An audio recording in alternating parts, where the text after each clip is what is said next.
presence is about being able to, in our most challenging situations, access and bring forth our authentic best selves. In life, you can get off social media and avoid things, but when it's unavoidable, this kind of pressure and how you cope and how you can learn to lock in and be present and not be hyper aware of what other people are thinking about you, it's really difficult. When people adopted those poses before going into a stressful situation, you feel more powerful. You feel more confident. People perceive you as more powerful.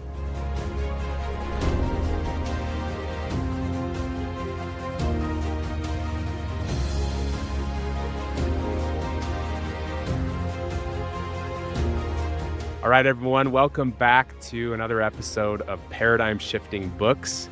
Today, Britton and I are beyond excited to have Amy Cuddy here with us, where we're going to be talking about her book, Presence, Bringing Your Boldest Self to Your Biggest Challenges. Britt and I both have been unbelievably excited to talk with you, Amy, and Thank you.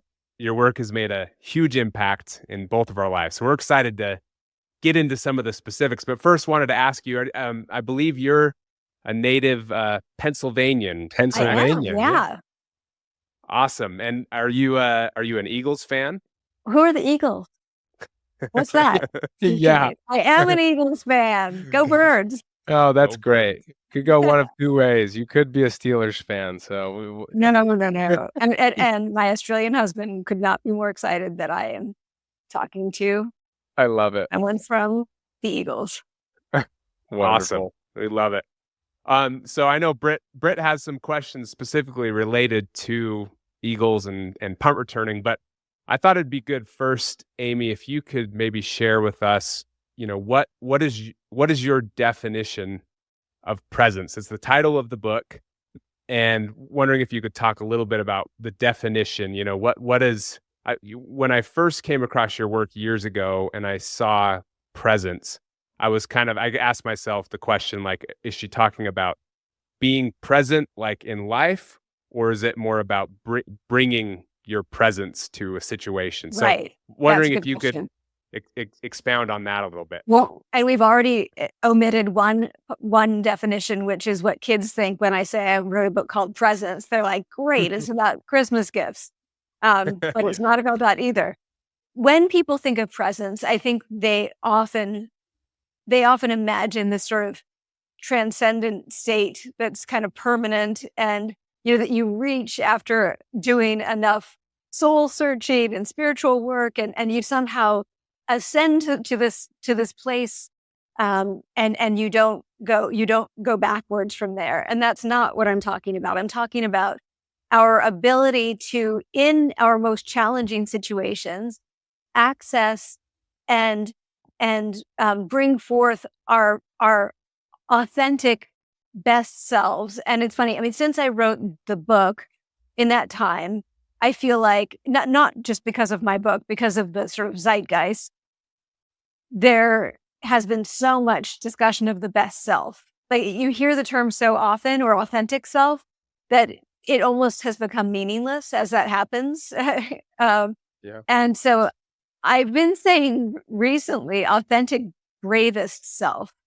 But to be clear, what I think of when I think of the best self is pretty simple. It's the person you are in the best moments of your life that also make you the sort of feel the most sort of sense of pride.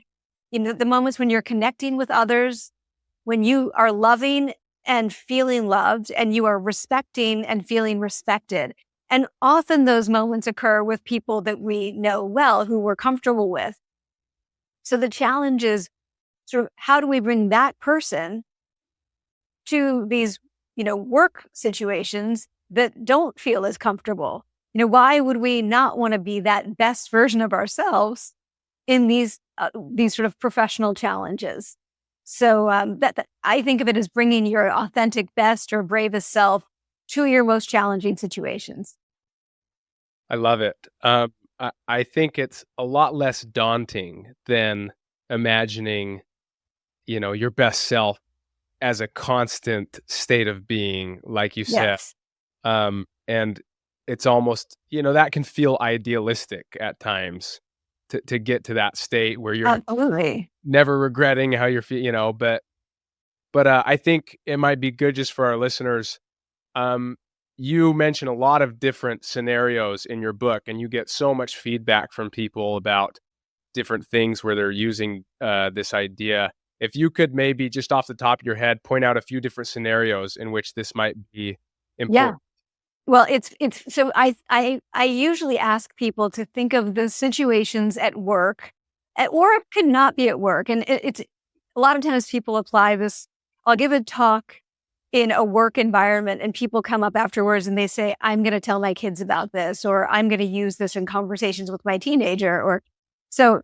It doesn't apply only to work, but there's situations that usually feel high stakes, where you know that you're being evaluated in some way, where how you behave in that situation has consequences, and we approach them with a sense of dread.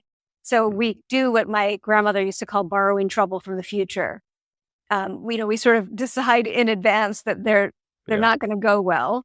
We get there, and rather than being in the moment, we're distracted and anxious, and we leave. And in some ways, it's interesting, but how we leave is more important than any of the other stuff. We leave with a sense of regret. So we leave feeling that we didn't do all that we could do to get the outcome that we desired, but also to build the relationship that we wanted to build. And that sense of regret kind of becomes a weight that we carry around, especially the next time we're in a similar situation. So presence is about being able to, first of all, see that these challenges aren't just happening in that very moment. They're about how we prepare for that moment, how we act in that moment, and how we feel after we've left that moment. So how do we approach with a sense of, calm confidence and interact with composure and attention, and leave with a sense of satisfaction. So for a lot of people will say public speaking. That's they bring that's still and has been for so long at the top of the list. Even still, even in the now that we're doing so many things virtually, people still think of it as public speaking. It could be a college interview, a job interview, but here's one that is so common, and it may not seem intuitive. It's giving negative feedback at work. So people really dread giving negative feedback or critical feedback. Yeah. And you'd expect them to say, going into a meeting where they know they're going to get negative feedback, but they actually are more likely to dread giving the negative feedback, which I think is a whole lot to unpack already. In some ways, I'm glad that they take that so seriously, because I think that treating people with dignity at work is so important. It's funny because I don't follow a lot of sports, but I talk to a lot of athletes and a lot of coaches about how this applies. I used to speak almost every year to all of the Harvard coaches, and a lot of them used this work, applied my work to how they coach their athletes. And it was really interesting to see. Definitely. I mean, I have used your work, and you've really put a name to a face for me in a lot of these kind of feelings that I've felt my whole life, as a punt returner. And for those that don't know, much like your husband, Australian football, right? but punt return it's just really scary. Like you are on an island, and it's, everyone always feels when you're playing that all eyes are on you. Punt return is one of those few plays where all eyes actually are on you. And it can be very scary. There's a lot of pressure, and you have to be so present in the moment, because if you're not, there's such intricacies with it that you just will get so exposed. But then if you're thinking about that, like you explain in your book, it's a downhill spiral, right? So there's a lot we can go into, but I've always, as I've kind of had trial and error with this, I've had to experience this on my own, for the good and the bad, and the positive self-talk that I have to do. I've had multiple people comment to me that they see me talking to myself when the camera pans to me, and they always ask me what I'm saying. And it's really similar to your affirmations. I've got some stories behind that I've Oh, learned to it's just say. wow. Yeah. But there's two things I wanted to kind of ask you about that I found very oh gosh, some balloons just came up on I my love that. That was so yeah, I guess nice. they associate that with a birthday. Anyways, that's cool. Yeah. We'll Aw. have to put that on the show. But Absolutely. there's two things I wanted to ask you about in regard to kind of where I need presence, right? The first is this idea of, I feel like when I'm back there at punt return, I deserve to be confident because of my preparation. Yes, But you talk about, you're not tricking yourself into confidence. You're getting out of your own way, right? exactly. To be confident. So that's the first one, and we'll circle back. But the second one, um, is you mention a fascinating study in your book about, these people who are going in to do some public speaking and a presentation, right? And you have a group of them that don't do anything, and then a group of them that do positive affirmations, and real positive affirmations, and you can Yes. go into that. And Yeah. those who do these positive affirmations before experience no spike in cortisol, right? Right. Experience no spike in stress, Right. even though these affirmations were completely unrelated Exactly. to the speech. And so I'm curious, I want to harness this, right? Yeah. And I love this. I'm curious, those two things. One, do you deserve to be confident because of your preparation? And two, this idea of affirmations. So much to unpack. I want to thank my son, Jonah, who I hope you all will meet sometime, who I called before the podcast to ask about punt return. And he said, Mom, there is no situation that is like more applicable to what you do than punt return. And he did a screen share. I was kind of panicking and he's like, we're doing a screen share. And he sent me something. He's like, watch this person, watch this person. And I said, oh my gosh. I said, it's like running into a wall of doom. And he's like, exactly like, Yeah, but he that's what said it feels also, like. Mom, everyone is watching that person. He's like, there's nothing else in football where everyone is watching you so closely as in this moment. I am just amazed, first of all, that you do this. So can I just say, wow, Yeah, massive respect to you for thank for you. finding it, finding the confidence and the sort of belief in yourself to be able to do that. Because I'd like to know more about Yeah, the pieces that I don't know about what you do that got you absolutely. to a place where you feel the confidence to do that. But yeah, so let's talk a little bit about preparation. You have to be prepared, right? You just do. And I think it's important for me to say that because one of the lines from my TED Talk that I think is repeated most often is fake it till you become it. And what I mean by that is that you have to sort of put yourself in uncomfortable situations enough times that you actually eventually realize that you are the person who's comfortable in that situation. Britt, the first point you made around, um, deserving to feel confidence in yourself. Yeah. So I'll talk a little bit about Britt and kind of his process of not just preparing for the NFL, but college.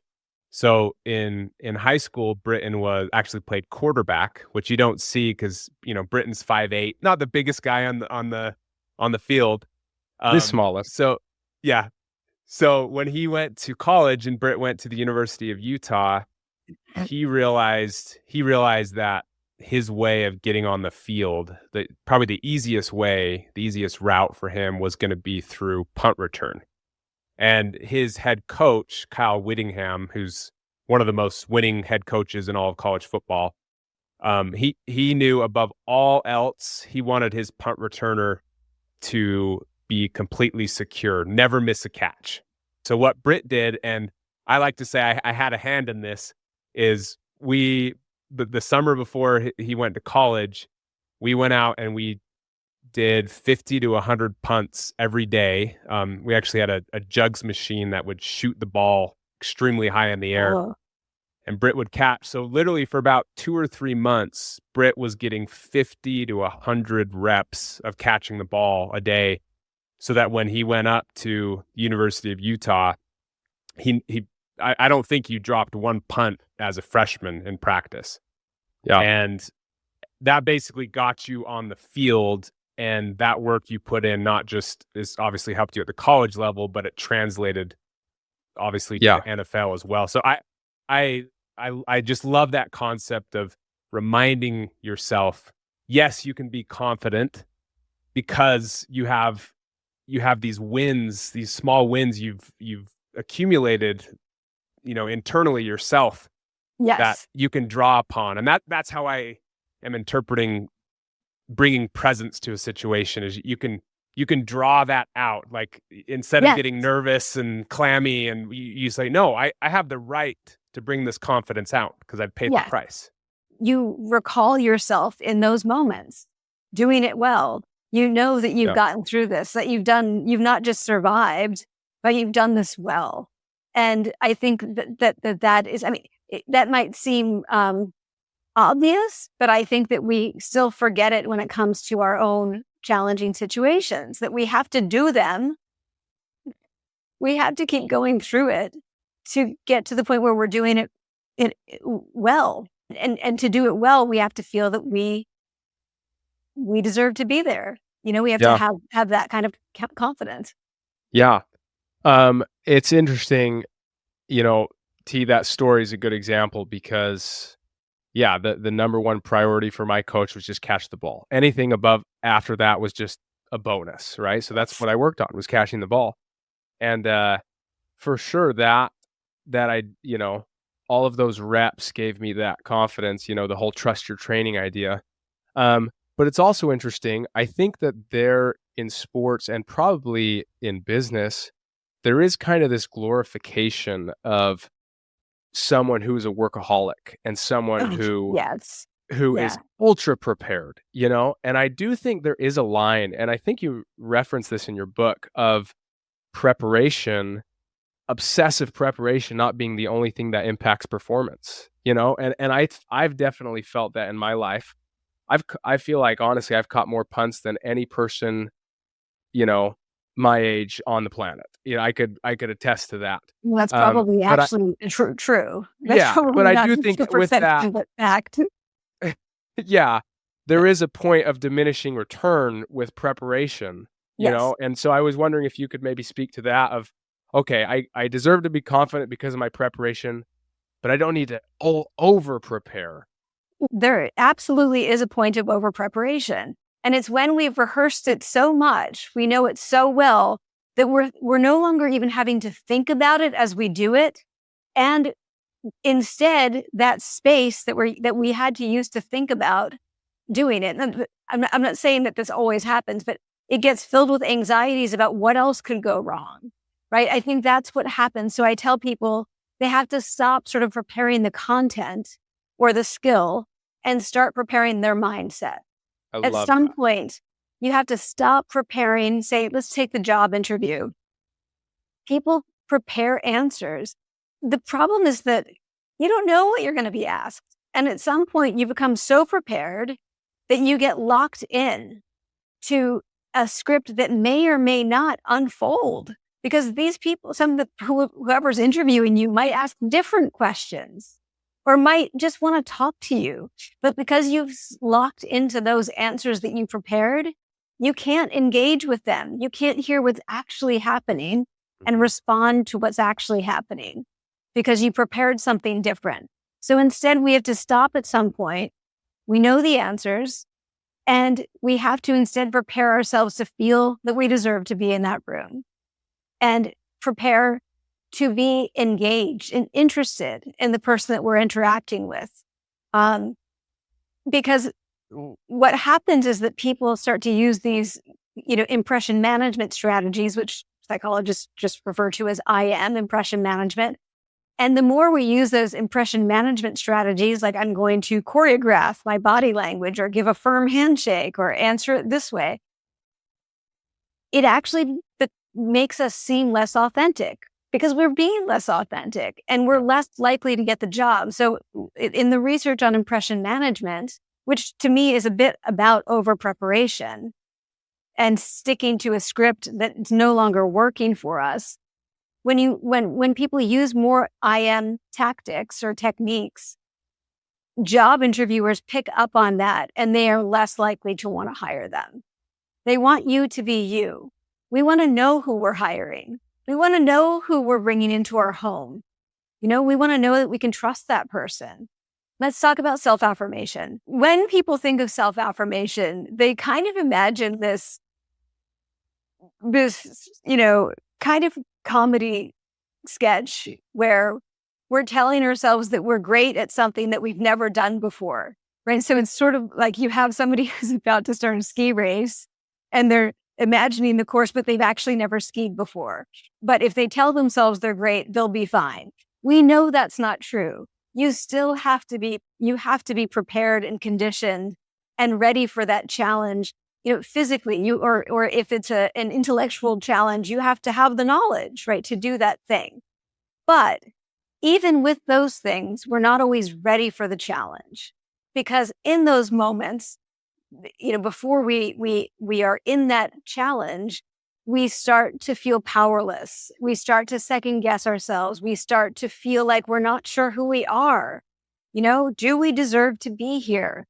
And, is there somebody better who could have been in this, who should have been in this role instead of me? Those are the thoughts that people have in these situations. And that feeling of powerlessness, of what I call personal powerlessness, which is like a lack of sense of agency, it really changes the way our brains work. We start to feel frightened, shut down, not creative. We start to see other people not as potential allies, but as predators or competitors. We have a scarcity mindset, not an abundance mindset. All of those things put us into a sort of a position of wanting to withdraw or to shut down, rather than be in that situation and be able to hear what's actually happening. So we can't just tell ourselves we're great and do it well. What we can do is tell ourselves who we really are and what things we really value about ourselves. So self-affirmation theory is one of the more sort of widely studied theories in social psychology. And the idea is that if you get people to really become aware of who they are, so you ask them, what makes you you? What are the things that if I took those away, you would no longer feel like yourself? And that varies a lot across people. So for some people, it might, for someone, it might be making music, being creative. For somebody else, it might be, helping my family. For others, it could be, there's so many different things it could be. You then have people write the top 3 qualities or characteristics that make them who they are, and then rank them, take the top one, and write about a time when they experienced that, when they were really able to express that value, that part of themselves, and how it felt. So that is self-affirmation. You're not telling yourself, so if you're going into a difficult math exam, you're not saying, I'm great at math. You're saying, no matter what happens, I'm still going to be the person who cares about helping my family when I leave, right? No matter what happens. And when we anchor ourselves in that part of ourselves, it makes us feel a greater sense of personal power and agency. We step out of the way of ourselves because we know that no matter what happens in this challenging situation, we will still be that person at the end of it. And what is so surprising, I think, about this is that it leads to us performing better in completely unrelated situations. So say I'm a person who said, making music is what makes me who I am. And then I go into that challenging math exam.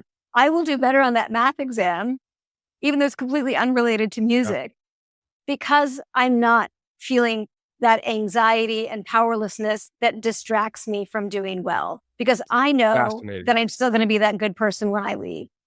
It's fascinating to me. And I think that especially athletes have experienced this, because in order to kind of get to this point, you kind of have to go through the negative part first before you are kind of broken enough to accept that.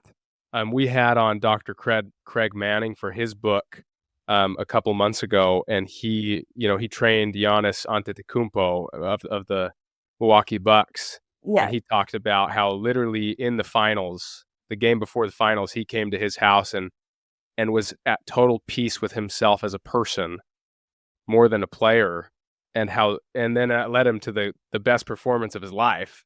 But I just think that is such a fascinating idea, how it can be unrelated, but this true affirmation of your core values of yourself impact that performance. One of the most fascinating parts of your book to me was this. I think it's amazing too, and I think it's such a we separate these pieces of ourselves out into these different contexts. Like in this context, I can be this version of myself. In this context, I can be this version. And I think it hurts our ability to not just do well, but to connect with people, because we don't feel comfortable in our own skin. And so I think it's such an elegant theory too. It's so simple. I wanted to say along this topic of self-affirmations that your book, it was a total paradigm shift for me, because growing up with my grandfather and my dad, we talked, and Britt can attest to this. We had a lot of training around self-affirmations, writing down affirmations. We had our affirmations for sports. We had it for school. So that was kind of ingrained in us from a young age. But kind of the shift that you just described for me was the affirmations that I had always grown up doing. It was like, oh, I am amazing at this or that, or whatever the thing is that I wanted to be, versus, no, you're affirming your true self. Right. So after I read that and read your work, I went back and redid all my affirmations to change it to be, okay, let's affirm my true self. Yes. And it's amazing the impact that's had in my life just the last few months, and how, again, I haven't done it before, like a big presentation, or I actually have to speak in church in a couple of weeks. So that's like the perfect place to experiment with that too, because I always get nervous before I have to publicly speak. And so that's a perfect place to kind of test that, is read these true affirmations. It's so true.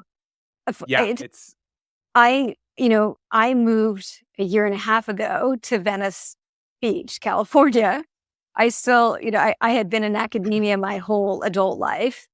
I taught, undergrad, went to grad school, ended up at Harvard for a long time at the business school. I left, which was, I think, a shock to my dean when I went in to talk to him. He's like, but why would you do that?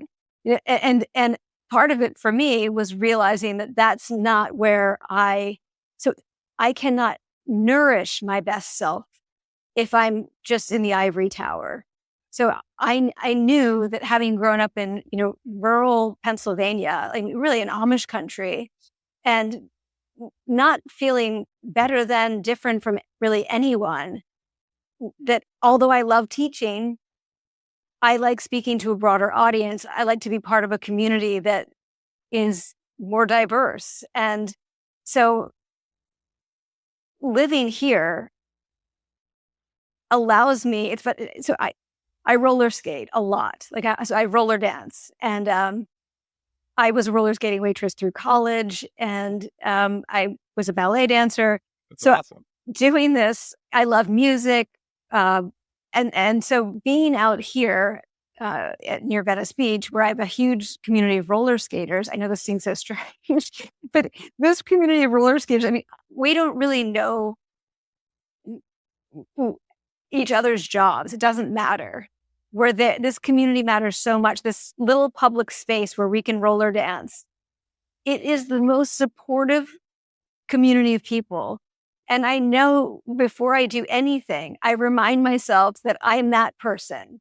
I am the person who cares about that community, that place that gives everyone an opportunity to come out and do a sport that's almost free if you have a pair of roller skates. And it seems, I know, so incongruous. I mean, me roller dancing at Venice Beach and then still going back to teach executive ed at Harvard Business School. Like, how do these two things go together? But I'm really fascinated to observe myself now that I'm out here, go back to teach there and realize that before I walk in to teach, I feel I do a better job by reminding myself that I'm this person who loves the full community. Yeah, let me circle back then to what I do. Something that I've learned to deal with and understand is what you talk about in your book, the hyperawareness about what other people are thinking about you. Yes. And how others are perceiving you and how that leads to a lack of presence, right? You're Yes. so, and I'll tell you, it's, for example, I'll never forget my rookie year, had a bad game the game before, and I come out here and they always announce the punt return and they say back to receive the punt, number 18, Britain Covey. And all I hear is boo from my own fan, right? It's Philly. And it's Philly. Yeah. 80,000 people, boo. And so how do you, when it's unavoidable, you can, in life, you can get off social media and avoid things, but when it's unavoidable, this kind of pressure and how you cope and how you can learn to lock in and be present and not be hyper aware of what other people are thinking about you, it's really difficult. And I've found different tactics that I've used, but even in, like you said, in a job interview or whenever I go speak somewhere and, I go speak at these schools with kids all the time.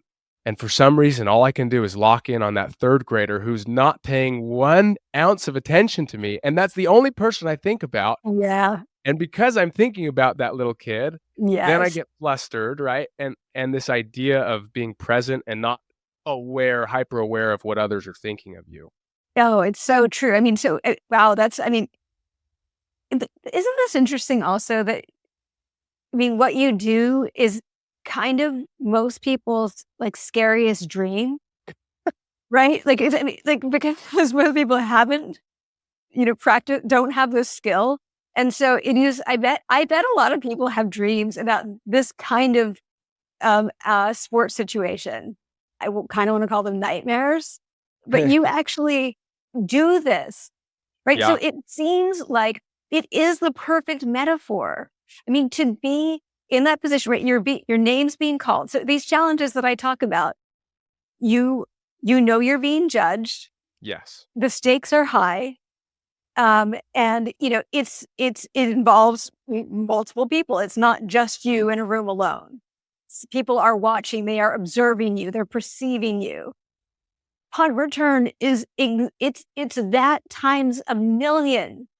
Every one of those elements is so clearly, starkly there.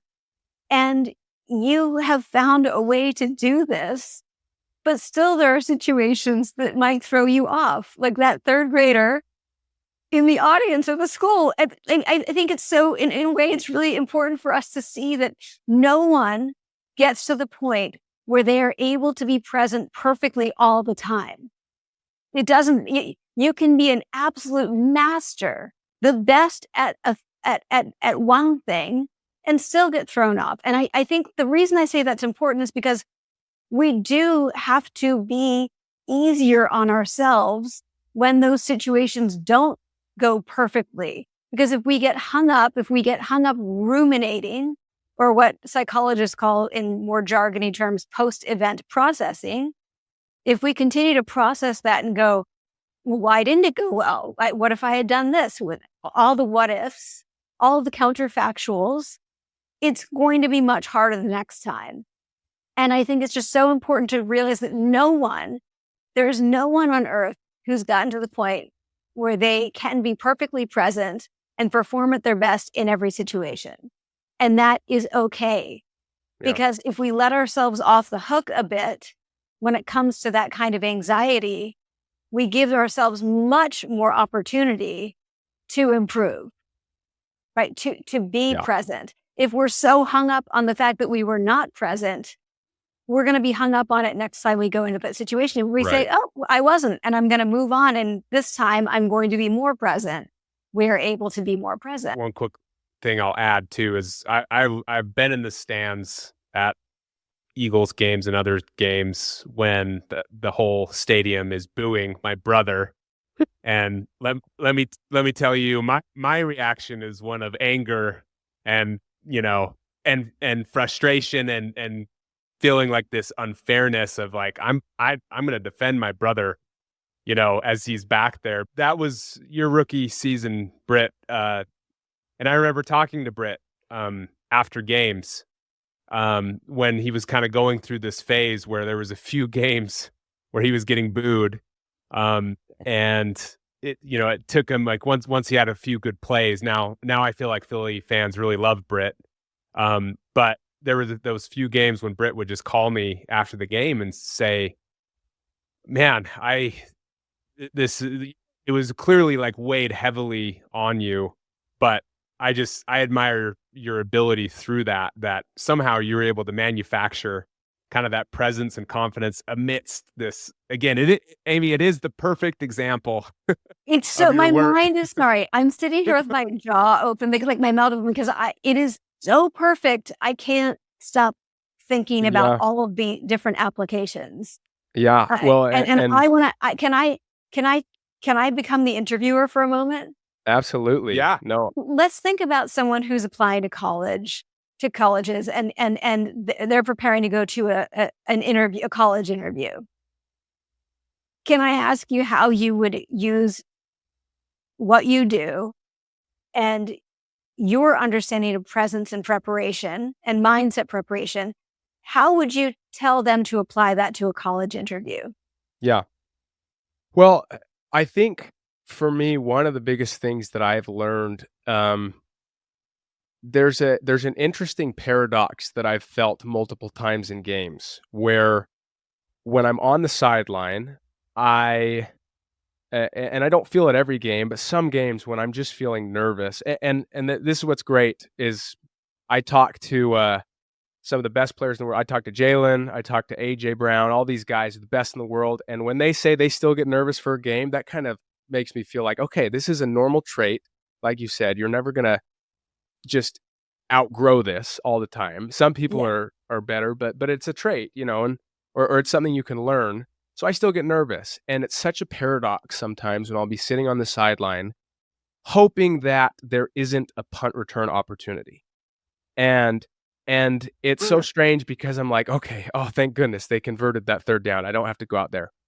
But then I've had games where I'm hoping that, and then at the end of the game, I didn't get an opportunity, and I feel this relief, but I feel this regret at the same time. And it's such a paradoxical feeling of relief that I didn't have to, but then regret because I have prepared and I should, and I wish I wanted to, but I was fearful, but I've prepared so much, and I wish I got that opportunity. And that idea has really helped me come to grips with, I would rather be given the chance and fail trying than not be given the chance. And that's only come after many times of feeling that relief. And so for someone going into an interview, it's an idea of getting to that frame of mind as I would rather live with the regret of maybe having misspoken on an answer than the regret of not having tried at all. And like you said, it can sound cliche, but you get to that frame of mind and it's powerful. But it is so true that I now want the challenges. One of the things that happens when you feel powerful, personally powerful, again, which is, social power, and I think this is important because the word power brings out kind of weird reactions in people. It's if you ask people what word do they associate with power, a lot of people say corruption. And so I like to be clear that what I'm talking about is not power over others. It's not hierarchical power. It's not power over resources. It's not zero sum. It is personal power. And it's a really important part of our well-being. When people talk about happiness, or as psychologists call it, subjective well-being, they usually think of things like lack of stress, presence of positive mood and sense of purpose. But they forget that one of the best predictors of like healthy societies that thrive, is a fourth part, and that is voice, agency, sense of personal power. So if people are happy and not stressed and have a sense of purpose, but don't feel that they have any personal power, they're not really doing that well, right? If they don't have voice, if they don't have agency. And when we have that sense of personal power, it leads us to see challenges not as threats, but as opportunities. And I think that is so important. Like if of all the things that personal power does to our brain, to me, that might be the most important, to see these challenges as opportunities to grow, not as threats to, existential threats or threats to our ability to do things in the future, to accept that they might not go well and we will still have grown in some way. And that when we cultivate that attitude going into it, we're much more likely to form relationships that have trust in them. And when we earn and build trust, that's when we're able to influence people, right? We trust is the conduit of influence. And we can't have that if we go into a situation feeling threatened and seeing those other people not as potential allies, but as competitors or predators, as I was saying earlier. That's a great mindset to have. But so many of us have been in that situation where we think, oh gosh, I hope I don't have the opportunity to sort of demonstrate my skills today because it might go wrong.